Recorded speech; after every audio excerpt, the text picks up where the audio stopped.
Let's see what's out there. Still makes me smile. Hello and welcome to Let's See What's Home Media Minefield presents Let's See What's Out There, a weekly video stream and podcast currently focused on Star Trek Picard Season 2, which is available for streaming on Amazon Prime or Paramount Plus. In today's episode, we're going to have a spoiler-filled conversation around episode 7 of Season 2, titled Monsters. My name's Keith Isles, and as ever, I am joined by Pete Mealy. And we are both film and television enthusiasts. And yes, and I need to focus as well because I'm messing up this intro today well and truly. So if you're new here and you haven't given up on me yet, then welcome. Please do, if this is your sort of thing, consider giving us a thumbs up, giving the video a like, subscribing to the channel, having a look at some of the other work and some of the other content that we've got on there. And if you hit that bell notification, you'll get informed as and when new content drops. So no actual Star Trek news this week, Pete, is there, as such? I didn't hear anything. No, I don't think there was any specific news this week. We do have a slight agenda that we follow here for your entertainment. So I think as we haven't got any news around Star Trek as such, we should just go straight into it and engage.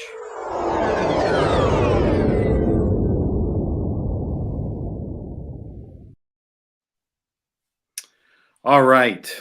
We go tumbling through Picard's mind as we discover his mother had mental health issues that put Picard's physical health at risk. His father made the choice to institutionalize Picard's mother, and Picard has been very conflicted about this. Meanwhile, Seven and Raffi go looking for Queen Jurati and find her behaving erratically across the city. Picard needs some brain help, so Rios gets them to beam him a MacGuffin, and the doctor uses it to fix Picard. And then Rios beams the doctor and her kid to La Sirena. Picard goes to Guinan to summon Q, but instead the feds show up and arrest them. Hooray! Yeah, that was about it, really, wasn't it? We will indeed be digging into this further. But first, let's have a look at this week's production credits on Make It So.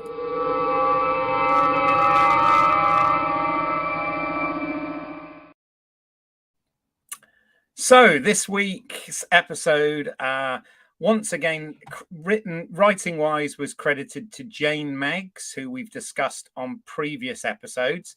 But this one was directed by Joe Menendez. Joe is an American film director of Cuban origins and has been working in the industry for quite some years. Has got quite a lot of directing credits to his name. Most of it's episodic television based. He did the Brothers Garcia TV series in early 2000s, Unfabulous, Just Jordan, Big Time Rush, Imagination Movers, From Dusk Till Dawn, the series, directed 6 episodes of that. Was also involved as a director on the 12 Monkeys TV series, Andy Mack, Fast Lane, Siren, Kung Fu, and most recently Star Trek Picard. So quite a lot of credits there. This week as well, we had a number of guest stars. We'll just focus on a few because some of them are going to come up in later sections of today's podcast. But returning again, we playing Yvette Picard we had Madeline Wise. Now, obviously, she's been in a few episodes now, but we haven't really mentioned her before because until this one, she didn't have that much to do. But her credits go back.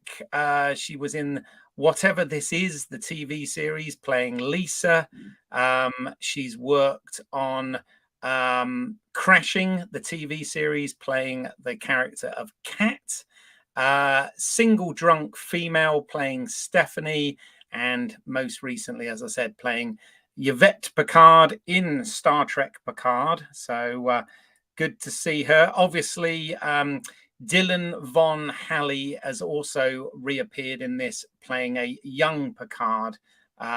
So far, this is his only credit. He's obviously a young lad. This is his only acting credit, but what a way to start, eh? And special guest star in this one of my favorites. Anybody that knows me knows that not only have I been a lifelong fan of Star Trek, but I am also a passionate fan of Battlestar Galactica, both the classic show and the reimagining. So the Glenn A. Larson show and the Ron Moore Star Trek alumni show. Obviously, James Callis, British actor. He played Dr. Gaius Baltar in that entire series and did a fabulous job doing so. But he's also, before that, he appeared had a small role in the Bridget Jones's films. He's been in the TV show Flash Forward, Eureka, the TV series, playing Dr. Trevor Grant. He's appeared in Arrow. He's appeared in CSI, Matador, the TV series, playing Lucian Stayer. AD, the Bible Chronicles, 12 Monkeys. So there's a lot of crossover here. Blood and Treasure, playing Simon Hardwick, and now playing Maurice Picard which is the reveal, if you like, in tonight's episode, or this particular episode. And of course, there is also another Star Trek connection here, because obviously in Battlestar Galactica, he did play Baltar. In the original Battlestar Galactica, the actor John Colicos played the Baltar, and he also played the first Klingon that we saw in Star Trek, the original series titled Errand of Mercy, where he played the Klingon Core. So just proving once again that everything in this world is connected. So everything connects back to Star Trek somewhere, So there you go, Pete. What did you think of all that? Are you a Battlestar Galactica fan? I've never watched the original, but I did enjoy several seasons of the reboot with Edward James Olmos, and then I watched a couple of episodes of the spin-off TV series. Like, was it Caprica or Capricorn? Caprica, yeah. Caprica, and then there was another one, wasn't there? Well, whatever. Yeah, mildly. Right. And they keep threatening a reboot as well. Another reboot, a second reboot. Pete, yeah. I don't know whether this is at my end or your end, but you're a bit choppy today. You keep dropping in and out. I don't know whether that's at my end or your end. That's at my end, I'm sure. Is it? Okay. Anyway. Should I try? It's not. I could try switching internet connections. Well, sure. Well, while you're doing that, I need to say a thank you, actually. So today, why not? Let's go there. Yeah. So today, while we're recording this, is actually my birthday. So I get to talk about Star Trek on my birthday. How about that? I've got an Avengers Assemble card here from my parents, my mum and dad, and they also sent me a Yoda card there with no money you will find inside this card. Already looked, I have. So, but I also just arrived literally about an hour before starting this. Good friend Graham Williams and his wife Nia and his daughter Seren. Graham's obviously been a co-host on some of our other shows. Kindly sent me this mug, tea Earl Grey hot, which is and it's got the Lacar's design on it as well. There, look. Obviously, very appropriate for the next section. Are you back with us, Pete? Yeah, back in huge shot. Sorry. That's How's right. it going? The camera angle changed. The camera angle changed, but I can change it. Do you prefer that? Oh, no, you're a bit small then, aren't you? Yeah. Let's go back to that. Fair enough. So it is time then for tea Earl Grey hot.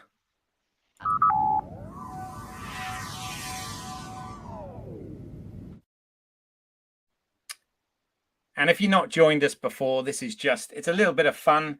It's just where we look at various Easter eggs, references, etc. to, well, not just Star Trek, but any in references or jokes. But we are specifically looking at continuity and stuff. It's not going to be the definitive list, I'm sure. So if you're watching and we've missed something, please put it in the comments down below, or contact us and let us know. We do like to know this stuff. So, Pete, was there anything in particular that stood out for you in this episode? There was one, but hold on. I just want to say happy birthday, Keith, and I hope you have a good one. Thank you. Yeah. Hey, and we're getting to do this. We're getting to do this. I got the Star Trek mug. Yeah. We're getting to do this, and hopefully we find some enjoyment in this episode. Wow. We'll get there, right? We'll get there. Okay, so I think I could only really identify one big Easter egg, which was when Rios says, "I'm from Chile, I only work in space," which is a callback to Kirk in Star Wars 4, right? Star Trek 4. Yeah. You were talking about Yoda. That's what messed there me we up. go. Star Trek 4, The Voyage Home, is where Kirk says the line, I'm from Iowa, I only work in space, right? Absolutely. So there's that sort of rehash.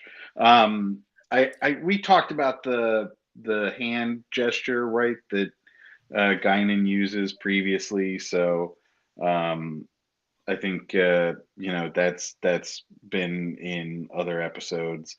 And then I think that was everything. Yeah. Okay. Well, definitely got those two. We go over to this. So yeah, we got the Guinan hand gestures one there, and we got the I only work in. I'm from Chile. I only work in outer space, which I don't know. Much as I like references, I did. I almost cringed a little bit at that one. Felt a bit full. Sorry, yeah. I didn't mind that one. I thought it was funny. Fair enough. Couple of other little things. I don't know whether they're really Easter eggs, but sort of references. So in terms of, I'm always a bit obsessed with uniforms. In this one, obviously, we're sort of digging around inside Picard's mind. And I think it's fair to say sometimes things get jumbled up, how you remember stuff. And what I noticed is the uniform that they had James Callis in was kind of a mixture of, it was a bit like the sort of Voyager / Generations uniform, in terms of its design and definitely its comm badge and whatever. But colors wise, it was more like the First Contact DS9 type uniforms, with the gray on the shoulders and the undershirt being in the the department color. So I'm sure the detail goes into this stuff. I'm sure that the costume people that was somewhat intentional when designing this suit for James Callis. But yeah, it was kind of a mixed match of two types of Trek uniform. But yeah, so that was one thing. The other thing I noticed as well is, and I don't know, this one could say this is a continuity error, I suppose, but Maurice Picard mentions that even though even though Picard lived longer or something, he managed to keep his hair. But in the episode Tapestry, which we've talked about, where Q, shows Picard what could have been and all of that sort of thing, there was an episode. There was an actor. I believe the actor's name was Clive Church. Sorry, I'm just trying to confirm that played Maurice Picard in a vision to Jean-Luc. And I've put, actually, for those of you watching on YouTube, there's a little picture there, and you can clearly see that he too has lost his hair, right? So, so I don't know if that was a continuity thing or not. And then the other thing that I spotted in this, and this is nepotism at its absolute finest. So when Jurati goes into the nightclub, the singer is Sunny Azelle, who is actually Patrick Stewart's wife in real life. And apparently he wanted to get her a cameo in it. She is a singer and songwriter in real life. So they had her appear as the singer in the nightclub, which yeah, I guess makes total sense, right? So those were the only ones I spotted, but I'm sure there are others in there, right? Or maybe not. I think the whole Inside Picard's Mind section of the show, which was a lot of this show, it's hard to have callbacks, right, or Easter eggs in there when they're dealing with such a serious subject. Indeed. Yeah. Indeed. All right. Well, before we get into our actual breakdown and thoughts of the episode, there is one other part that we do, which is the speculation part. So let's go for it. Say it, Pete. There are 4 lights.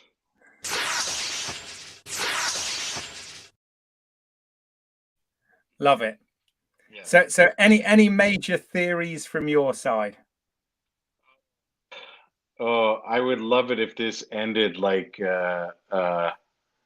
Monty Python and the Quest for the Holy Grail, where just, next episode, it's just them putting everyone in jail, and then the credits roll suddenly, and that's the end. I mean, I don't think we're going to be that lucky. I think we're unfortunately going to. I should not be so negative, but I mean, I think they've clearly built up that Q is not Q. He's losing his powers, right? Something's wrong. Right, because they were unable to summon him. And I don't know. I kind of think they're just saying that the Renee Picard storyline is done and dusted and we fixed it. But that feels pretty light and uneventful. Yeah. But I think they've got to come back to that. Yep. Okay. Well, I had one theory, a theory based on casting.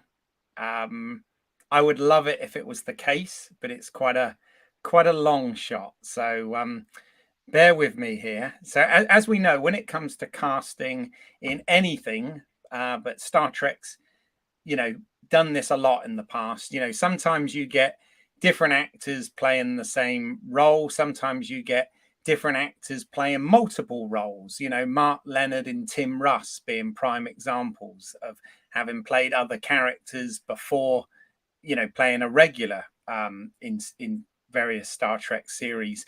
You also get, actors that return playing different characters that are unrecognizable, like Jeffrey Combs, who's played sort of every species of Star Trek there are. And then other times you get, like last season, we got the Bruce Maddox character back, but played by a totally different actor.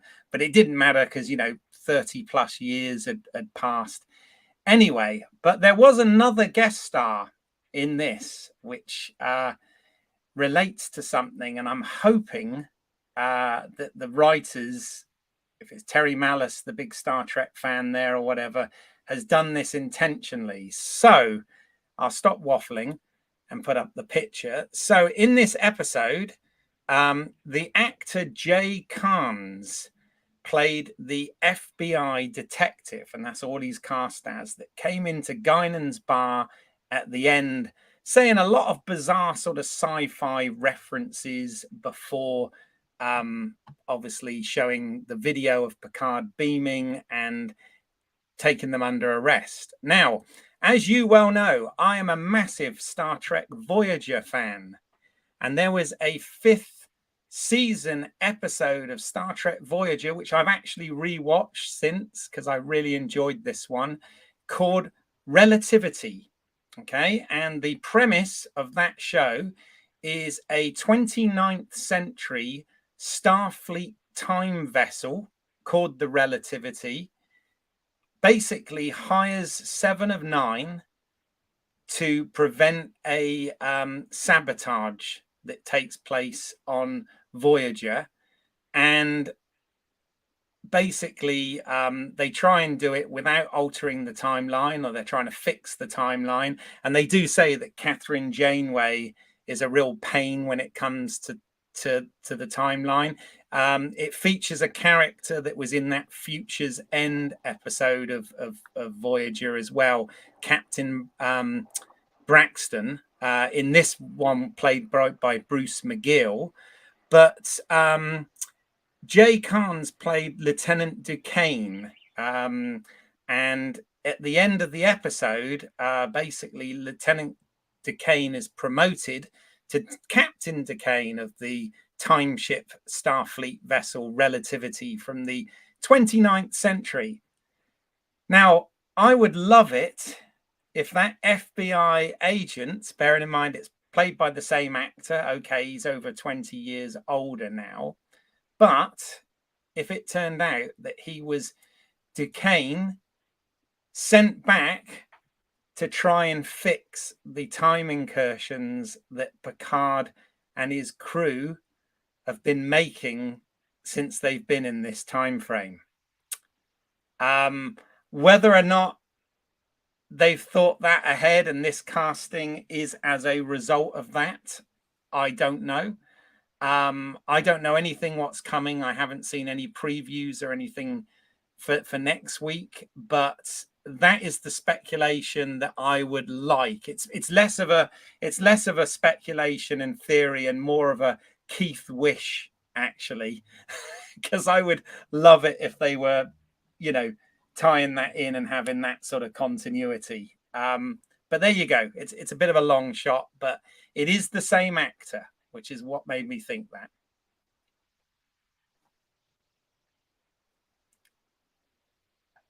I would love for that to be the case. Oh. Okay. It's all right. You're back. It's all right. You dropped out for a second, but you're back. Okay. I love that idea. That sounds fantastic. I haven't heard anything that good in a while. I would really love for that to be the case.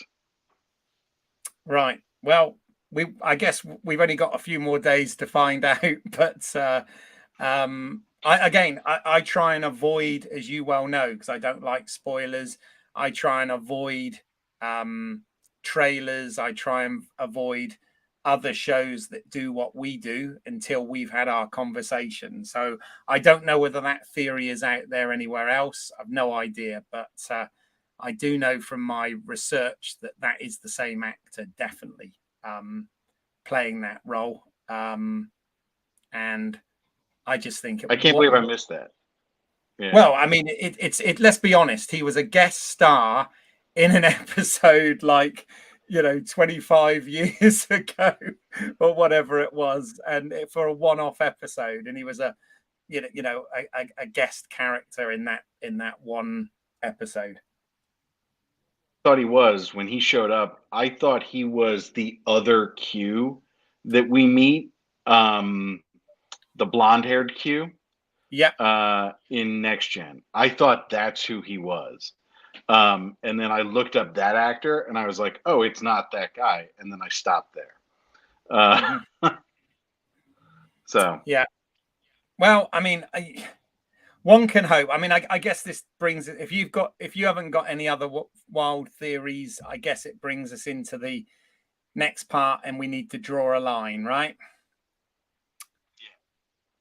So the line must be drawn here.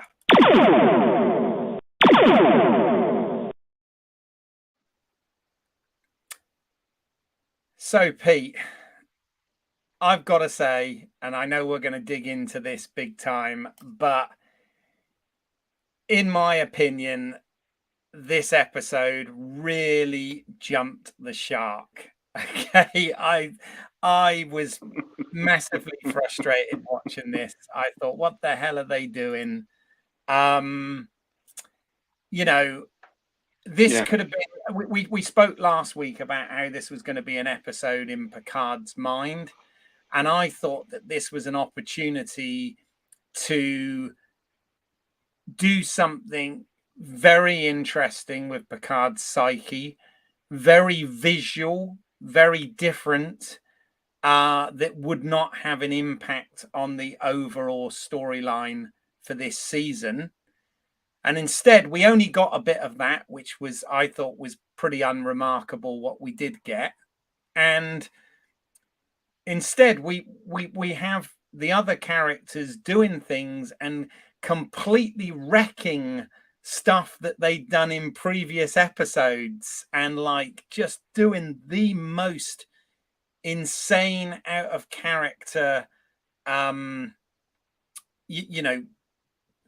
actions through this, with no motivations whatsoever. And I felt really, in terms of the writing on this, I felt the ball was really dropped this week. In fact, I'm like, knowing how we felt about how episode or season 1 of Picard ended and it was a disappointment, I'm now worried. I know we've still got 3 more episodes, but I'm like, we got a hell of a lot of stuff to sort out. And if anything, they've caused more problems than they've solved stuff. And yeah, I mean, I'm sure we'll get into the specifics, but there was for me, sorry, I know I usually ask you first and I've kicked straight off on one today, but yeah, where were you on this one? Place. To be honest, I hated this episode. I hated it. I thought that I was not interested in going into Picard's mind. I thought that was going to be boring, and then maybe that's just my own personal biases, but I feel like we didn't get anything substantial in his mind. We just got this sort of like trite or overplayed scenario of an abusive mother who a child remembers fondly, right? And then the father has to say, like, I'm not the bad person, I was trying to protect you. And that's supposed to be some sort of big revelation. And I guess part of me really wishes that by the 23rd century or whatever, we've moved past that and we're able to deal with mental health in a better way instead of just trying to ignore it. Exactly. As children. I thought exactly the same thing. I thought, so in the 24th century, the way they deal with people who have mental health issues is to basically lock them away. What? Yeah, and never have honest and continuing conversations with the children who were most affected by that health, to be like, hey, this is what happened, right? Your mom has an imbalance, and like, this is what manic personalities are like, right? And so you got caught in the upswing, and the upswing of manic people is great, but the downswing is real bad. And so you've got to have that honest conversation with people that, like, yeah, a manic person is a lot of fun to be around when they're on the up, but when they're on the down, it's terrible. And so we've shielded you from the terrible. All you're remembering is the positive. But trust me, the terrible is there. And so it's like, hey, the writers, I feel like, really missed a Roddenberry Star Trek moment, to make their own statement about mental health. Yes. And if I can just be a little bit, selfish and reductive here, I thought that the entire point of COVID was that we sat down and were locked in, and all we did was write. And if this is the best that's coming out of a COVID lockdown, we're messed up. Like, Yeah. we've wasted the COVID lockdown and delays in production if this is what we thought was the best writing. No, I completely agree. I thought exactly the same, because apparently during COVID, a lot of this series was retooled. And I'm like, really? Because, I mean, obviously, we'll get into the other stuff, but this wasn't the only issue in this episode. There were a number of them. I just think to myself, this show, you've got fantastic actors, like James Callis, for example, as a guest in this, fabulous. All of the main cast in this, wonderfully acted. The production design on this show is great. The visual effects and everything are fantastic. The direction, well, for the most part, is decent and whatever. But I really do feel that the producers and the writers of this, the teams that they've got and the direction they're driving it in, we've said before about it being thin. It's poor. There was some real great opportunities with this episode to do something really interesting, groundbreaking, different, thought-provoking, all of those things, and we got none of that. And not only was like you said, the way they dealt with the mental health and the way they dealt with Picard's issues and stuff, and I guess thinking they were clever as well by having his mother have red hair, because obviously we know he finds Beverly Crusher attractive in the future, who's a redhead, a little bit of Freudian stuff there. But just really thin. But not only that, the other plot lines, which we'll get into as well, completely nonsensical. I mean, let's look at Rios, right? Okay, Rios, a Starfleet captain. What the hell is he doing, right? Okay, she's hot and she's clearly a nice person and all this, right? And you can fall in love with someone like that, but beaming them to your starship, not only them but their child, their 9-year-old or whatever kid, for no apparent reason. It's not like they were being chased and they had to get away, or their life was in danger and they needed a special piece of kit that they could only find on the La Serena. None of that. He just, I only work in outer space, so come and have a look at my spaceship. What? Or how about here's a piece of equipment from the 24th century that I'm somewhat familiar with. You use it. It's like, what? No. You're telling me that, like, he wouldn't know how to use that piece of equipment? Apparently it's pretty simple. Yeah. And we've established that he's a Starfleet captain. He's the captain of the new Stargazer, right, in the 25th century. And He knows the Prime Directive. I mean, they've talked about it, God knows, anytime. And what's he doing? Is he trying to help the refugees that were in the ice? The detainees that he came across earlier in that? No, that's totally forgotten about now. Instead, yeah, as I said, I understand his attraction to the fine doctor, but come on, what are you doing? Even Raffi warned him. It's so that was one thing. Yeah, it was nonsensical. It was just nonsensical.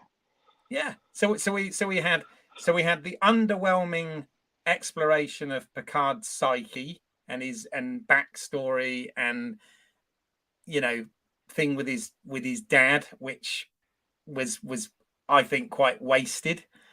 We had this ridiculous plot with Rios. The thing with Raffi, Seven, and Agnes. Well, I mean, Agnes wasn't even in it, barely, but that whole thing, what the hell was that about? So she broke a window to get an endorphin rush, and that's the clue we're going on.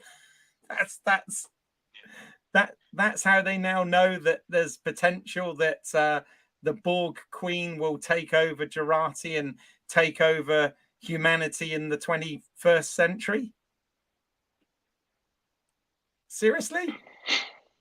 What was that? I said it's quite a jump in logic there, right? That she's going to take over all of humanity. Yeah. So that I mean, that's nuts. And then of course we get Guinan back. Good to see, good to see the actress back playing Guinan.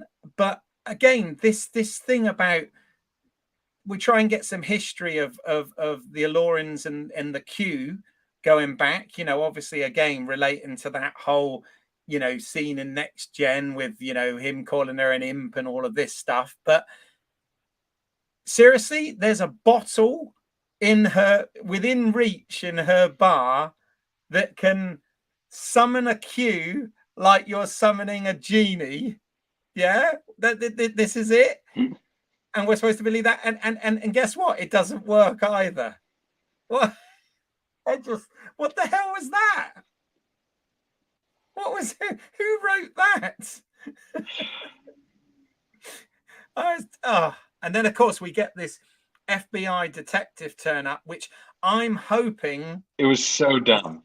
Is smarter than if he just turns out to be the same actor playing an FBI detective and that's all this is. I'm going to be massively disappointed. You know that, right? Because yeah.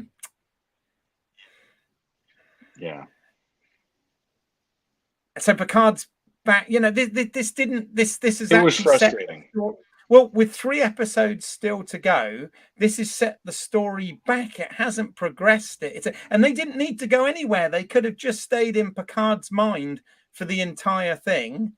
And again, we've got yet another family members apparently look the same across the centuries. That's the other thing again, because we get now the mystery of why Orla Brady, who again, great actress, why Tallinn looks like I've forgotten the Romulan name. Laris. Tallinn looks like Laris, and so she is a Romulan all along. That's just disguising herself as a human to fit in 21st century Earth. But again, it's like.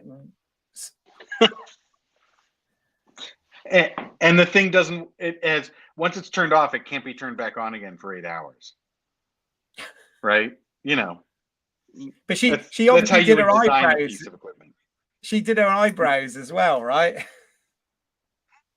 Because when they had the thing on her and it had the sort of pointy ear I thought that was just kind of a bit of an in-joke that the technology was that shape. I didn't realize it was literally because she had pointed ears. I was like, what? So that sort of answered the question, but not in a satisfactory way, as far as I'm concerned. Because obviously, that's one of the things we were wondering is why does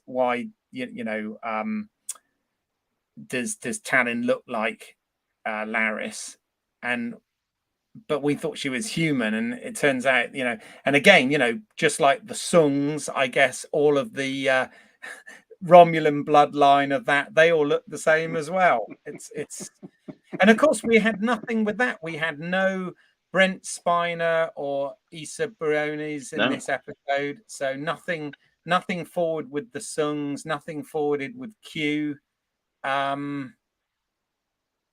Yeah, no, I was massively disappointed. The only thing that gave me hope is my theory. If the FBI agent turns out to be a time agent from the 29th century. Really hope, because that's like the only saving this episode that I can see, right? Or the series, is if that happens, then we're sort of getting back on the right track. But as it is right now, I'm so sort of checked out. The emotional stakes in this season have just been fairly low for me, and the execution has been poor. Yeah.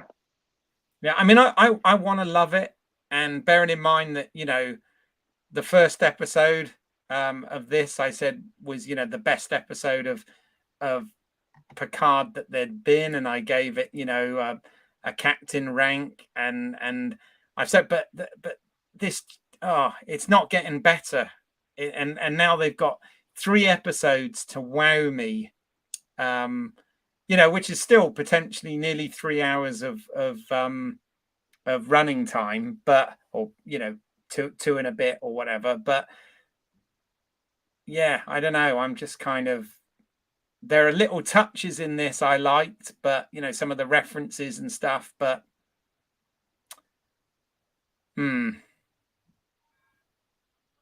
yeah, I think we're in the exact same place. Oh dear.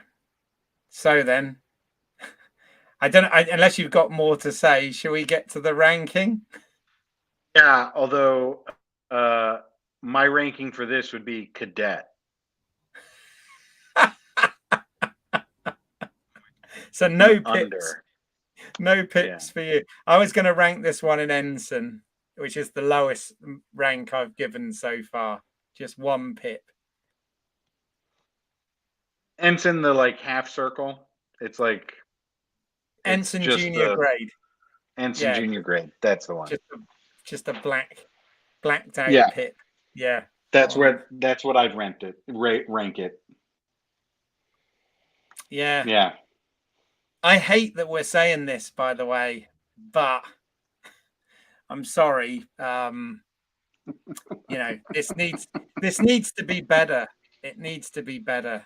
And it is. I was trying to think about it, and I'm like, if there's a lot of moving parts to a production like this, and there's a lot of different opinions and different creatives involved and all of that sort of thing. Definitely there are people in that room that do love Star Trek because of some of the references and whatever that are in there. But the people signing off, the producers at the top of this stuff, the high-end execs, and some of the writing is just, and also even, I mean, no disrespect to Joe Menendez, who's got loads of credits under his name, but even, I don't know what sort of budget they were working with, but even the direction of this, I felt, was somewhat uninspired compared to what they could have done digging around inside of Picard's subconscious. They could have, really done some crazy stuff. And into more of why he doesn't make relationships, right? And if what we got was supposed to be that, it didn't connect the dots.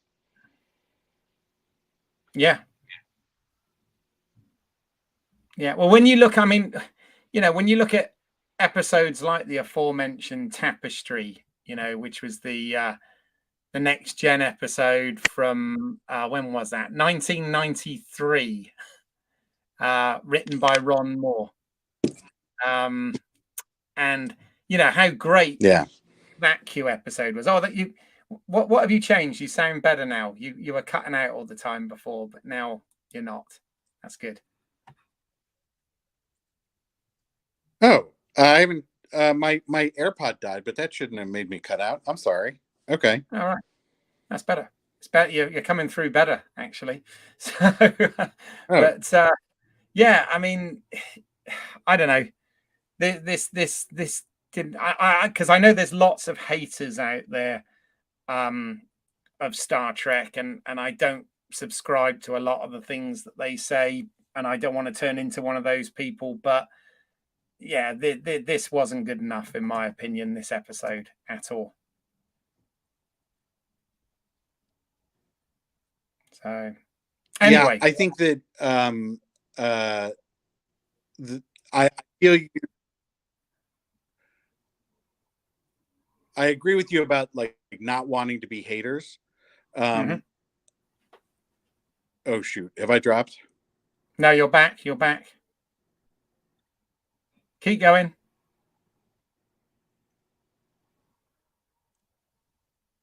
Okay, I'm sorry. What I agree with you about not wanting to be haters, but what I think sets us apart, if I could be, somewhat self-congratulatory, is that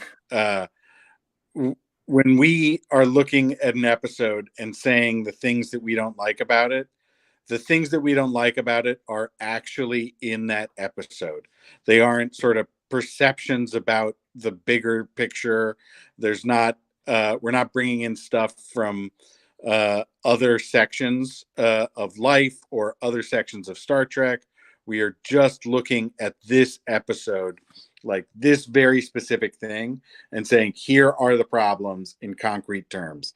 And so I think that that's okay. Like, we're not trying to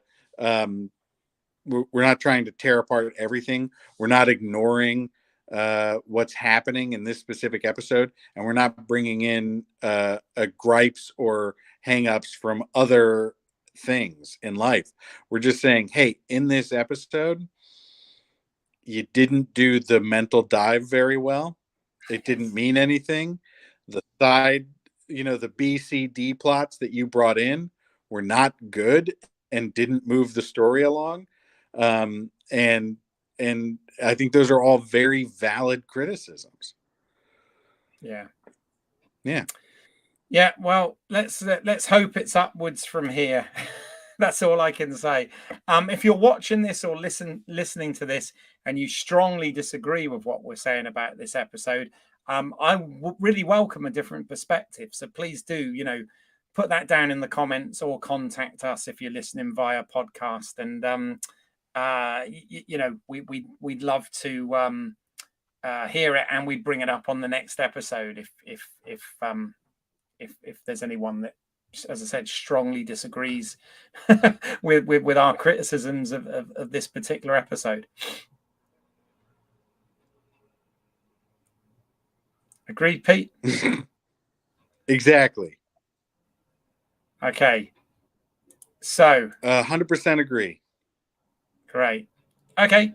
Have you got any more to add then, Pete, or not really? No. Okay. I'm sure we're missing something, but I can't think right now. I'm just trying to think. James Callis is great. It's always great to see him. But I don't know. Still don't know what's going on. Anyway, in that case, we will invite you to open a channel.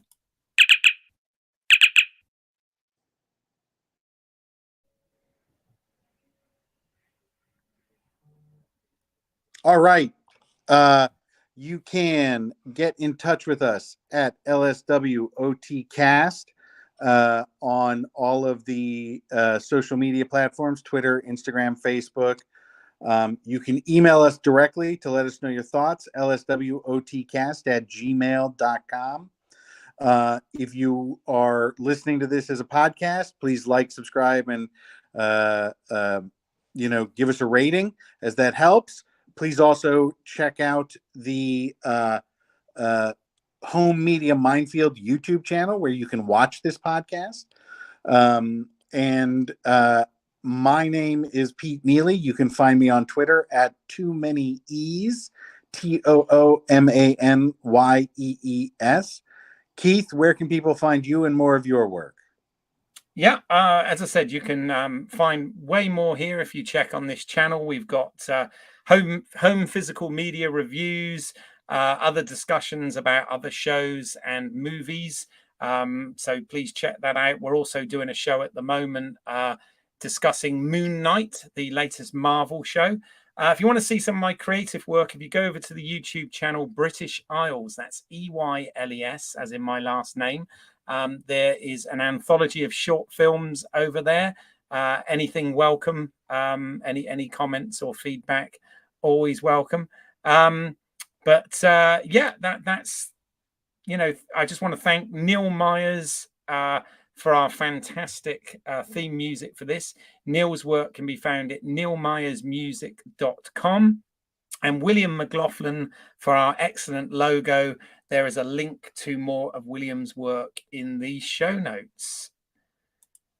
So, Pete, that's it for another week. Let's hope this time next week we'll be celebrating an excellent episode of Picard. I do live in hope. And that's a good thing. Indeed. Well, on that note, thanks for joining me, Pete. Nice to see you on my birthday. I appreciate it. And thank you, everybody out there that's watching this. And we will see you next time on Let's See What's Out There.